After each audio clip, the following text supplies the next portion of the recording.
Hello बच्चों, चलिए प्रश्न को पढ़ते हैं। इसमें लिखा है अनंत लंबाई के रेखीय आवेश के लिए समविभव पृष्ठ की आकृति क्या होती है। तो चलिए बच्चों, सबसे पहले अपने प्रश्न की मूल अवधारणा देख लेते हैं। तो बच्चों, इस प्रश्न में समविभव पृष्ठ की बात की गई है। तो चलिए देख लेते हैं समविभव पृष्ठ क्या होता है। तो बच्चों, ऐसा पृष्ठ जिसके सभी बिंदुओं पर विभव का मान समान हो, तो उसे हम समविभव पृष्ठ कहते हैं। तो समविभव पृष्ठ के किन्हीं दो बिंदुओं के बीच में विभवांतर का मान बच्चों शून्य होगा। तो चलिए देख लेते हैं समविभव पृष्ठ कैसे प्राप्त होता है। तो बच्चों, जो हमारा विभव होता है, क्योंकि विभव जो है वो आवेश या आवेश वितरण से दूरी पर निर्भर करता है बच्चों, कि कोई भी बिंदु जो है वो आवेश या आवेश वितरण से कितनी दूरी पर है, इसके ऊपर निर्भर करता है कि उस बिंदु पर आवेश का मान कितना होगा। तो बच्चों, ऐसे सभी बिंदुओं जिनकी आवेश या फिर आवेश वितरण से दूरी समान है। तो बच्चों, जब उन सभी बिंदुओं की आवेश या आवेश वितरण से दूरी समान होगी, तो उन सभी बिंदुओं का विभव का मान समान होगा। तो ऐसे सभी बिंदुओं से मिलकर बनने वाले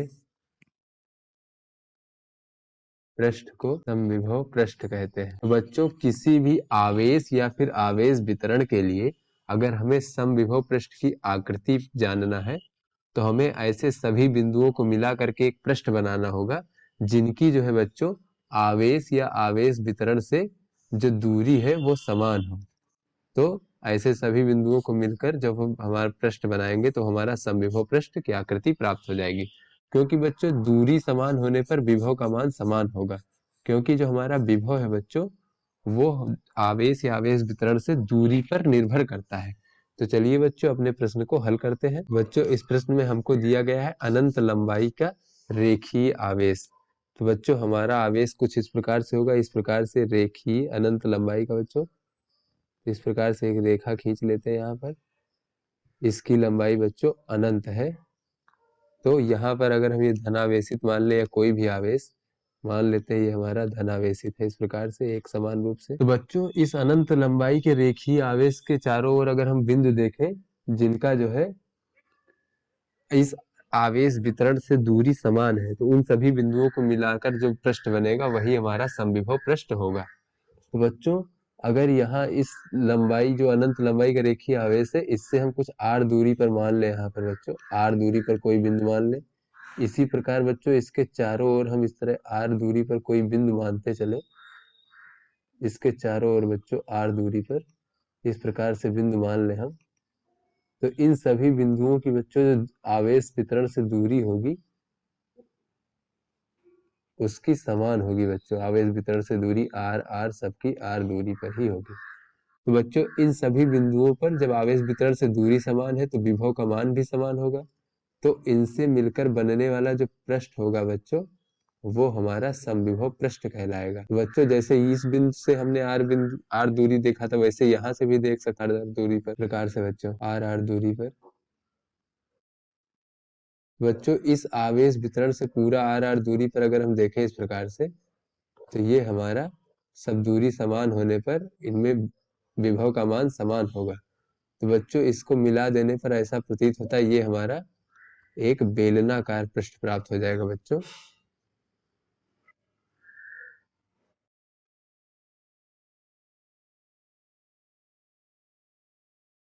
बच्चों, यहाँ से हमें दिख रहा है कि अगर हम इस रेखीय आवेश जो है अनंत लंबाई के, इसके चारों ओर एक बेलनाकार पृष्ठ बनाए बच्चों, तो इस बेलनाकार पृष्ठ के ऊपर उपस्थित सभी बिंदुओं की दूरी जो है, अगर इस बेलनाकार की त्रिज्या r मान ले बच्चों, तो इसके पृष्ठ पर उपस्थित सभी बिंदुओं की दूरी जो है वो रेखीय आवेश वितरण से r ही होगी, त्रिज्या के बराबर। तो बच्चों, सभी बिंदुओं पर विभव का मान समान होगा। तो इससे हमें ये पता चला बच्चों कि इसका जो समविभव पृष्ठ की आकृति होगी बच्चों, वो हमारा बेलनाकार होगी। यहाँ पे लिख सकते हैं बच्चों, अनंत लंबाई के रेखीय आवेश के चारों ओर एक बेलनाकार पृष्ठ के